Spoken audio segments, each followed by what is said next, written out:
जय सिया राम भाइयों और बहनों। मेरे YouTube चैनल स्पिरिचुअल दादी में आपका हार्दिक स्वागत है। आशा करती हूँ कि आप सभी लोग ठीक होंगे और भगवान की कृपा आप पे बनी रहे, यही भगवान से मेरी प्रार्थना है।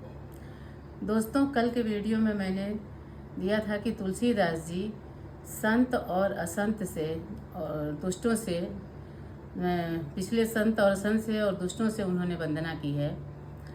तो कल के वीडियो में उन्होंने दुष्टों से वंदना की है, तो तुलसीदास जी कहते हैं कि क्या विचार करिए कि क्या दुष्टों से मैंने इतने विनय और अनुनय से प्रार्थना किया है, तो क्या वो कभी हमको राम के चरणों में प्रीति और भक्ति देंगे? नहीं देंगे। जैसे कि उदाहरण दिए थे कि जैसे कि कौवे को आप बहुत प्रेम से पालिए, लेकिन वो अपना स्वभाव नहीं छोड़ता है, वह मांस खाएगा ही खाएगा। उसी तरह से दुष्टों का स्वभाव होता है, तो वो दुष्ट अपना स्वभाव नहीं छोड़ेंगे।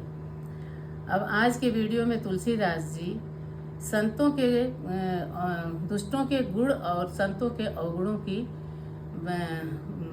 का वर्णन किए हैं, उसको मैं आपको आगे बताने जा रही हूँ। खल अघय गुण साधु गुण गाहा, उभय अपार उदधि अवगाहा। तेहि ते कछु गुण दोष बखाने, संग्रह त्यागन बिनु पहचाने। संग्रह त्यागन बिनु पहचाने। दुष्टों के अवगुणों की इस चौपाई का सार है कि दुष्टों के अवगुणों की और साधुओं के गुणों के कथाएं जो हैं वह असीमित हैं, उनका कोई सीमा नहीं है, अथाह सागर के समान है।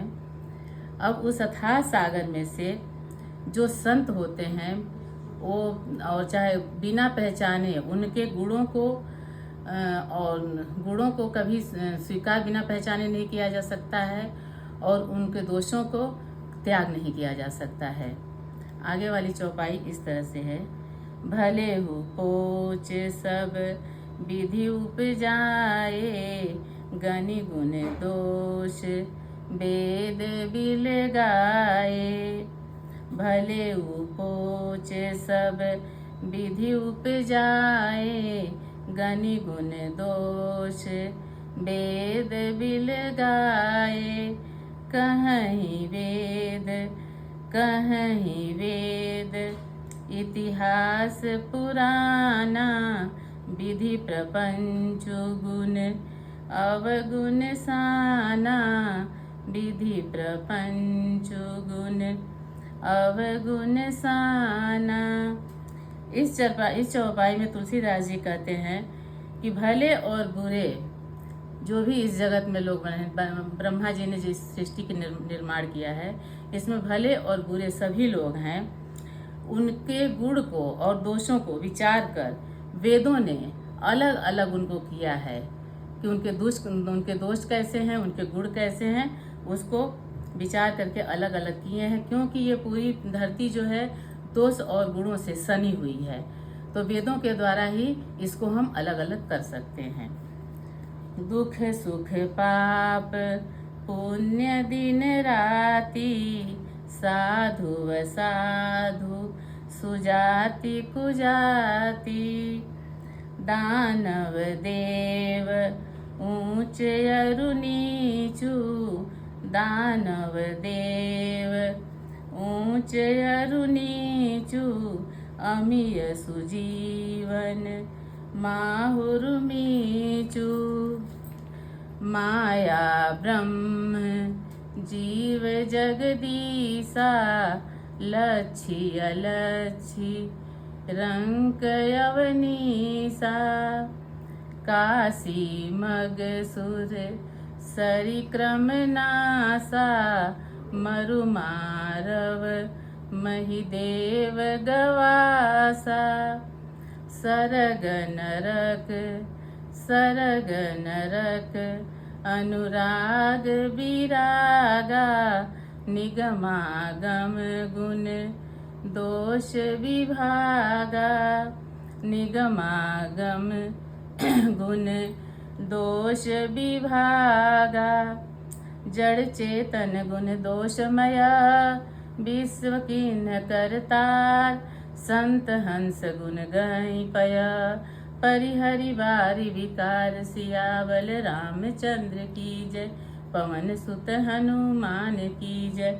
बोलो सब संतन की जय।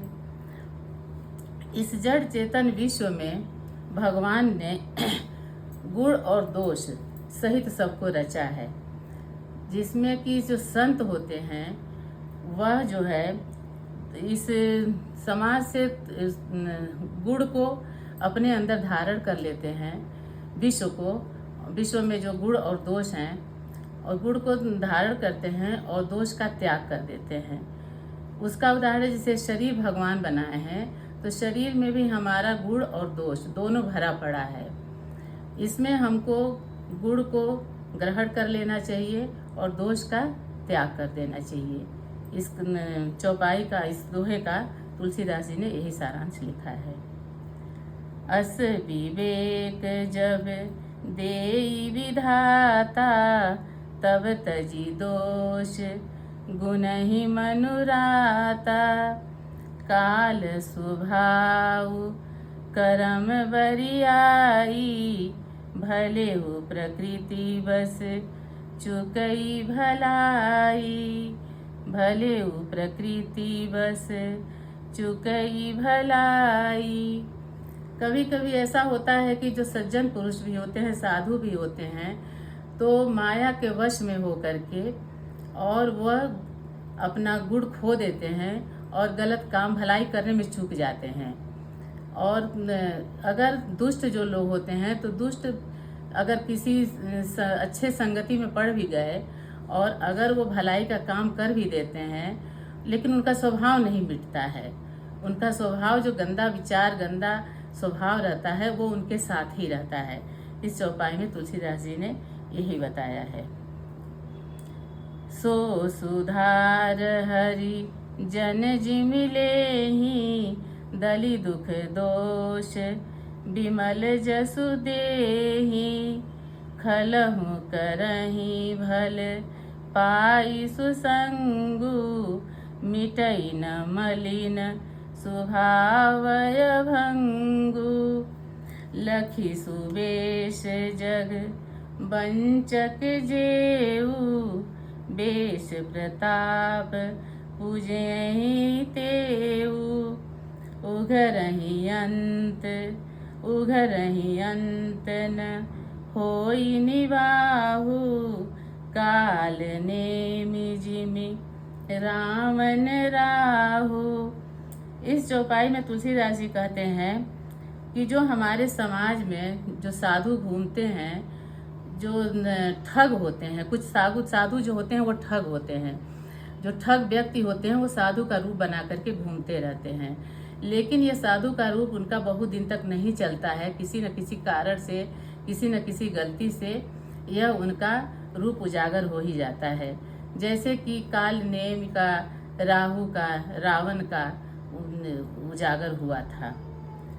किए हूँ कुबेशु साधु सन्मानु जिमि जग जा ममंत हनुमानु।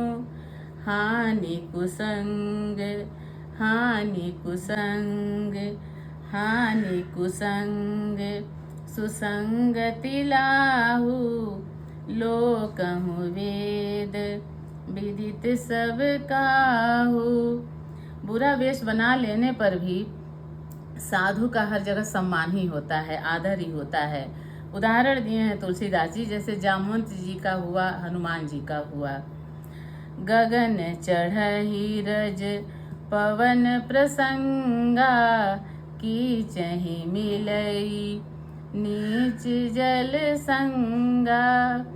साधु असाधु सदन सुख सारी सुमिरहि राम देहि गनिगारी। बुरे संग से हमेशा हानि होता है और अच्छे संग से हमेशा लाभ होता है, यह जगत जानता है। जैसे कि इसमें हवा के साथ अगर धूल उड़ती है तो वो आकाश में चली जाती है, और अगर वह कीचड़ में पानी में जाती है तो वो कीचड़ बन जाती है। जैसे कि साधु के घर अगर तोता मैना पाले जाते हैं तो वो राम राम बोलते हैं, और असाधु के घर अगर जाएंगे, दुष्ट लोगों के घर अगर तोता मैना पाले जाएंगे तो वो क्या करते हैं, वो गालियाँ देते हैं। उसी प्रकार से धूम कुसंगति कारिख होई, लिखिय पुराण मंजू मसी सोई। सोई जल अनल अनिल संघाता, होई जलद जग जीवन दाता। इसी तरह से कुसंग के कारण धुआं जो है वो कालिख बन जाता है। अगर किसी लकड़ी को जलाया जाए तो धुआं को कहीं इकट्ठा करिए तो कालिख बन जाएगा, और उसी कालिख से स्याही का रूप दे करके हमारे यहाँ शास्त्र वेद पुराण लिखे जाते हैं। तो तुलसीदास जी कहते हैं कि वही पुराण लिखने के काम में आता है। तो ये मतलब संग अच्छे का साथ करो तो अच्छा होता है, बुरे का साथ करो तो तुम्हारे साथ बुरा होगा। अब दोहा।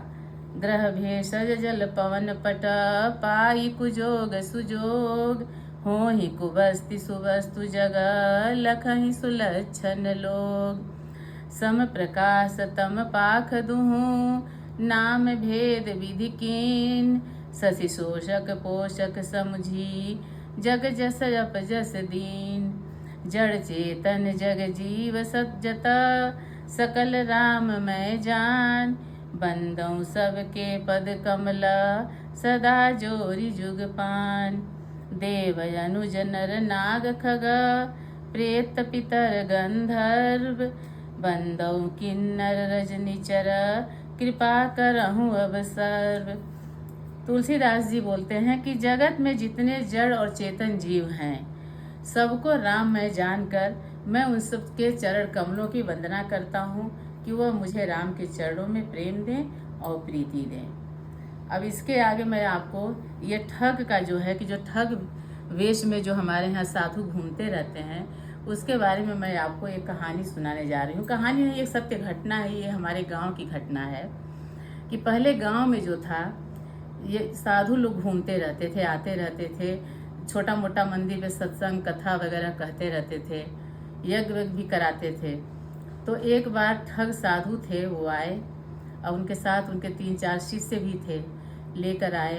तो गांव में एक बहुत घना बरगद का पेड़ था, वहाँ पे मंदिर था, बगल में तालाब था, बहुत रमणीय स्थान था। तो मंदिर पे साधु अपना वहीं बगल में कुटिया बना के रहने लगे और गांव के लोगों को वो शाम के समय कथा सुनाने लगे।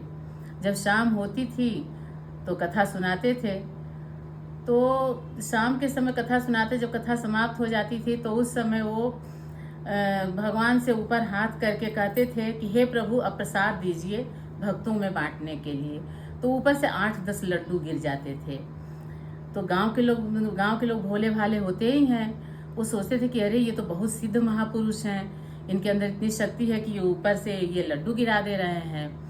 तो तब कहे साधु कि ऐसा करते हैं कि मैं एक यज्ञ भी यहाँ करना चाहता हूँ। तो गांव के लोग भोले भाले थे, कहे कि हाँ ये साधु बहुत पहुँचे हुए हैं, ठीक है इनसे यज्ञ करवा लिया जाए। चंदा इकट्ठा होने लगा गांव में पहले दूर दूर से कई गांव से मिला करके चंदा इकट्ठा होता था, आटा दाल चावल सब इकट्ठा होता था उन लोगों को भोजन वोजन कराने के लिए। साधु सोचे कि जब पैसा रुपया इकट्ठा होगा तो रात को किसी दिन अपना पोटली बांधूंगा, निकल चलूंगा यहाँ से। तो गांव के कुछ जो बच्चे थे चंचल, गांव में हर गांव में कुछ चंचल बच्चे होते हैं, वो सोचे कि नहीं कहीं कुछ जरूर दाल में काला है, ये ऊपर पेड़ से लड्डू कैसे गिर सकता है। वो छिप करके बैठ गए। जब अंधेरा थोड़ा होने लगा रात में, छिप के बैठ गए तो देखे कि रात के समय ही वो लड्डू का पोटली बना करके अपने शिष्यों को वो पेड़ पे चढ़ा देते थे। और चूंकि बरगद का पेड़ था बहुत घना था तो उसके अंदर वो दिखते भी नहीं थे। और जब वो कथा समाप्त करते थे तो उनके चेले जो थे शिष्य ऊपर से वो लड्डू गिरा देते थे। तब जब ये ऐसे जब लड्डू गिराए तो वो सब गांव के लड़के जो थे वो जा करके पकड़ लिए और फिर गांव वाले मिल के उनकी खूब धुनाई किए और वो साधु जो थे अपने चेले को लेकर के वहाँ से भागे। तो ऐसे ऐसे ठग जो हैं साधु भी घूमते रहते हैं। तो ऐसे साधुओं से हमको सावधान भी रहना है, अच्छे संतों के उसमें सानिध्य में रहना है। जय सिया राम। कल की वीडियो में फिर मिलेंगे।